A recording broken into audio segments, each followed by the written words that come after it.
जय हिंद दोस्तों। स्वागत है आपके अपने यूट्यूब चैनल्स पे। दोस्तों, मैं एक वीडियो लेकर हाजिर हूं आपके सामने जो कि रूस और यूक्रेन के युद्ध से जुड़ा हुआ है। मैं एक लंबे समय के बाद उपस्थित हूं दोस्तों। तो कृपया करके आप इस वीडियो को गौर से सुनिए, गौर से देखें। आपको काफी कुछ सुनने को मिलेगा, देखने को मिलेगा। दोस्तों, सबसे पहले हम देखते हैं जो ये रूस और यूक्रेन का युद्ध चल रहा है। यह एक महज एक युद्ध ही नहीं है, इसके अलावा भी बहुत कुछ बोलता है। इसे दुनिया को सीखने की जरूरत है। दोस्तों, ये दुनिया के लिए एक प्रयोगशाला लेबोरेटरी का काम कर रहा है, रूस और यूक्रेन का युद्ध। इसके साथ ही इस वीडियो में हम जानेंगे ये जो रूस और यूक्रेन युद्ध चल रहा है, ये दुनिया के लिए क्या सबक देके गया है। साथ ही इस हम देखेंगे इसके साइड इफेक्ट्स के बारे में, और दुनिया कैसे नए तकनीकों पर जोर दे रही है। और साथ में देखेंगे कि दुनिया में कैसे रिश्ते बदलते हैं। दोस्तों, वीडियो स्टार्ट करने से पहले अब हम जान लेते हैं दो कैरेक्टर्स के बारे में। एक है जेलेंस्की जो कि यूक्रेन का राष्ट्रपति है, वही दूसरी तरफ ये है पुतिन जो कि रूस का राष्ट्रपति है। दोस्तों, एक मूवी आया था पुष्पा, झुकेगा नहीं साला। तो ये जो हमारे जेलेंस्की साहब है, इनका एक ही स्टेटमेंट, झुकेगा नहीं साला। इनके जो अपोजिशन में रूस है, उनका कहना है छोड़ेगा नहीं साला। और दोनों अपने अपने जवानों को हौसला बढ़ा रहे हैं। यहाँ पे आप देख सकते हैं पुतिन साहब है, तो दूसरी तरफ ये जेलेंस्की है जो कि अपने सैनिक के साथ जाकर युद्ध क्षेत्र में और उसका मान सम्मान और उसका हौसला अफजाई कर रहे हैं। दोस्तों, सबसे पहले हम ये देखेंगे कि लड़ाई हुआ क्यों। और सबसे पहले देखते हैं कि लड़ाई जो हुआ किस क्षेत्र में हो रहा है। तो आपको पता होना चाहिए कि वर्ल्ड मैप है जिसमें कि नॉर्थ अमेरिका है, इसके नीचे साउथ अमेरिका है, इसके पूरब में जाएंगे तो अफ्रीका है, इसके जब पूरब में हम जाएंगे तो ये एशिया है, और एशिया के पीछे यूरोप है। तो ये जो कंट्री आपको दिखाई दे रहा है दोस्तों, ये है रूस, और ये जो कंट्री आपको दिखाई दे रहा है, ये है यूक्रेन, छोटा सा। दोस्तों, आपने मैप में जान लिया कि युद्ध कहाँ पे चल रहा है, तो युद्ध यहाँ पे चल रहा है। उसके बाद दोस्तों, आप हम जब हम मैप को थोड़ा जूम करते हैं तो पता चलता है कि रसिया का बॉर्डर, ये आप देख रहे हैं कितना लंबा बॉर्डर है, पश्चिमी पश्चिमी बॉर्डर, ये है रसिया दोस्तों। और ये जो है ये है यूक्रेन। तो रसिया ने हमला कर दिया सीधे यूक्रेन पे। तो आपके दिमाग में दोस्तों ये क्वेश्चन आएगा कि रसिया ने यूक्रेन पे हमला क्यों किया, इसके मूल वजह क्या है। तो जैसे कि आपको पता है कि लगभग 11 महीने बीत गए हैं, तो हर बच्चा इससे वाकिफ होगा कि भाई ये लड़ाई क्यों चल रहा है। तो आपको पता है कि यूक्रेन का मन था कि हम नाटो में शामिल हो जाए। तो भाई, नाटो में शामिल होने से रूस को क्या नुकसान है। जाहिर सी बात है, अगर मैं एक देश हूं, मैं चाहूंगा कि मैं कहीं मैं शामिल हो जाऊं किसी संगठन में, तो हमारे पड़ोसी को क्या। इसमें दोस्तों आपको पता होना चाहिए, इसे बहुत बड़ा हित शामिल है रशिया का। दोस्तों, नाटो में क्या होता है, नाटो का जो लीडर है अमेरिका है, उसमें 27-28 कंट्री है।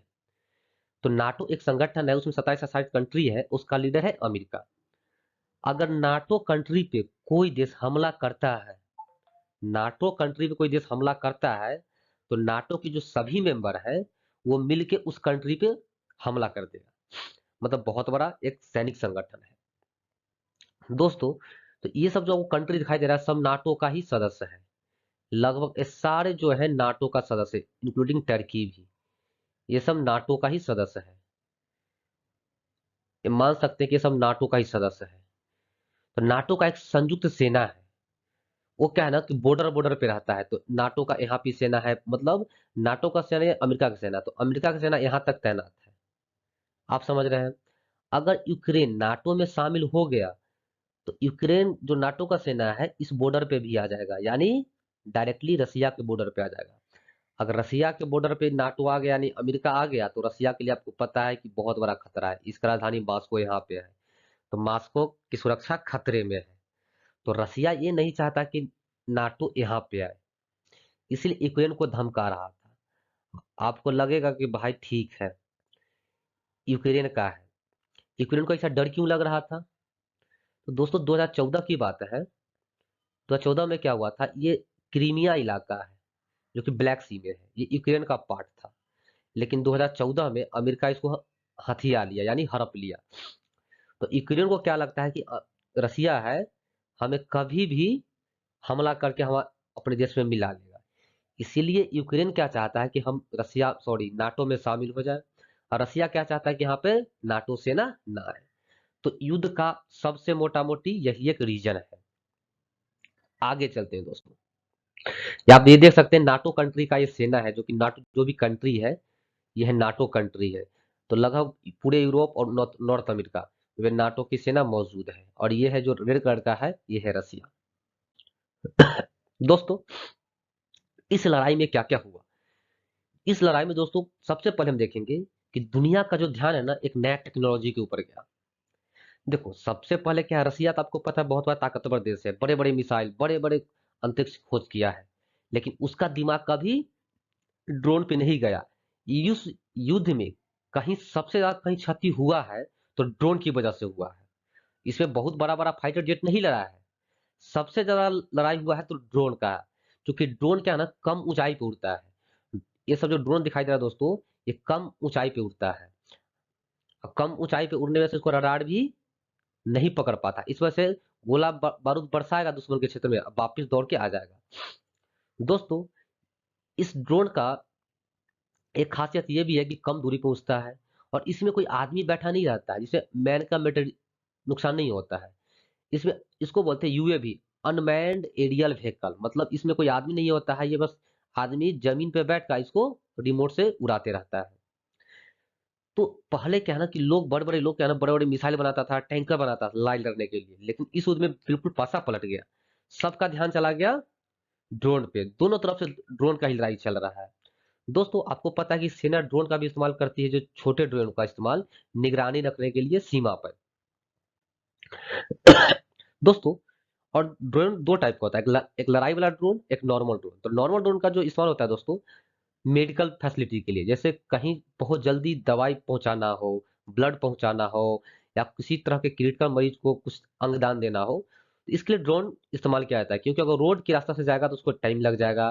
तो ड्रोन क्या है ना, बहुत जल्दी कम टाइम पे पहुंचा देता है। वही इसका इस्तेमाल आप शादी में भी देखे होंगे कि कैमरा वाला वीडियोग्राफी करने के लिए ना ड्रोन का इस्तेमाल कर रहा है। और इसके साथ ही कहीं जमीन का सर्वेक्षण हो, वहां भी ड्रोन का इस्तेमाल हो रहा है।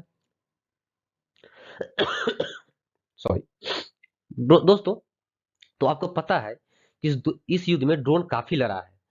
ये एक ड्रोन का नाम है दोस्तों, वायकार ड्रोन, जो कि तुर्की का ड्रोन है। ये जो ड्रोन है, यूक्रेन की तरफ से लड़ा है। अब जब यूक्रेन की तरफ से लड़ा तो रसिया को काफी नुकसान पहुंचाया, रसिया के काफी बड़े बड़े टैंकर्स को नुकसान पहुंचाया, मार के गिरा दिया।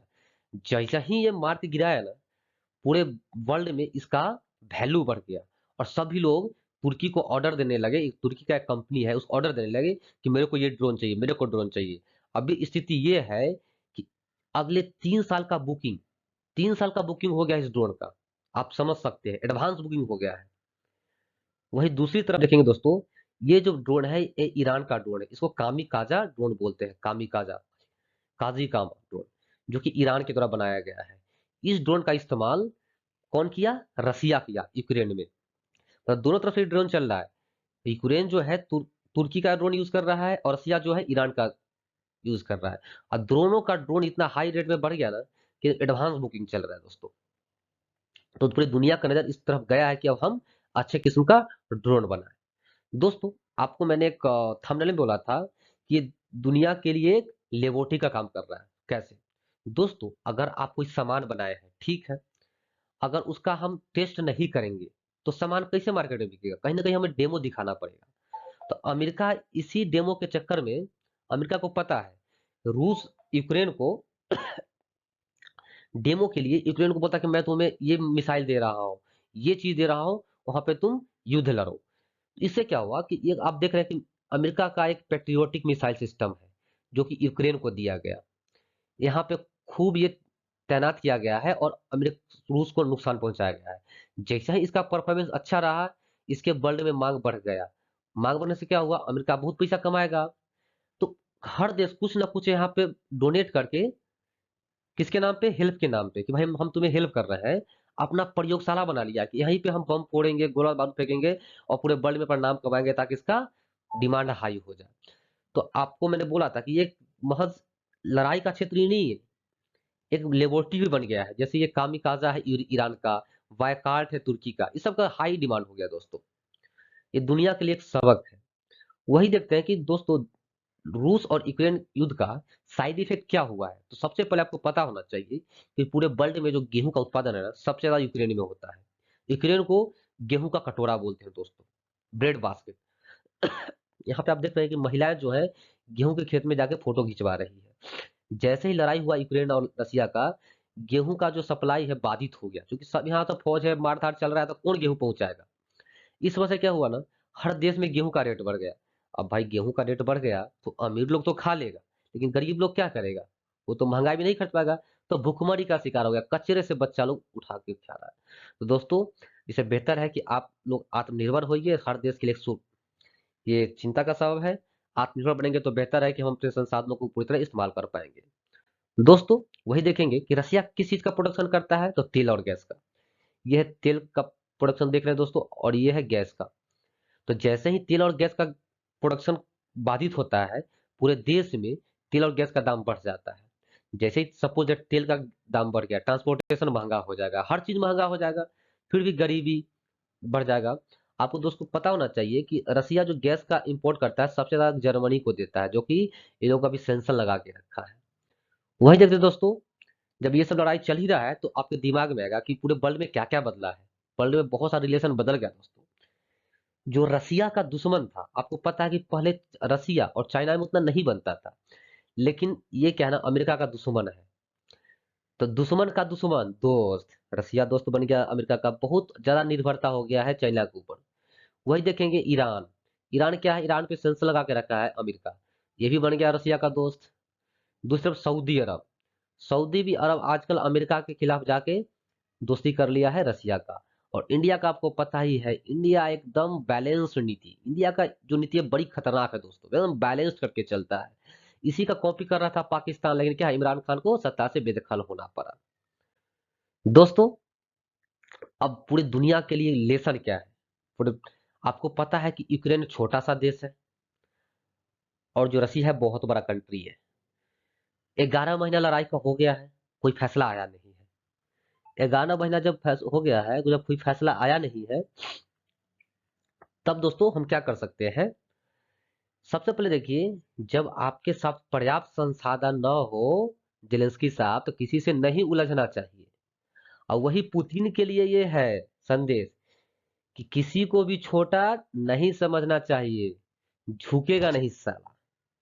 वही दूसरी तरफ आप देखेंगे दोस्तों, इसमें मौके का तलाश, जैसे कि इस पे सेंसन लग गया, अमेरिकी सेंसन, तो इसको पेट्रोल डीजल का दाम कम करना पड़ा। भारत मौके का फायदा उठाया दोस्तों, मौके का फायदा उठा के क्या किया, एकदम बहुत बड़ी मात्रा में वो करने लगा। दोस्तों तो इस वीडियो को देखने के लिए काफी काफी धन्यवाद। मैं आशा करता हूँ आपको बहुत वीडियो पसंद है तो चैनल को लाइक और सब्सक्राइब जरूर से करें। धन्यवाद।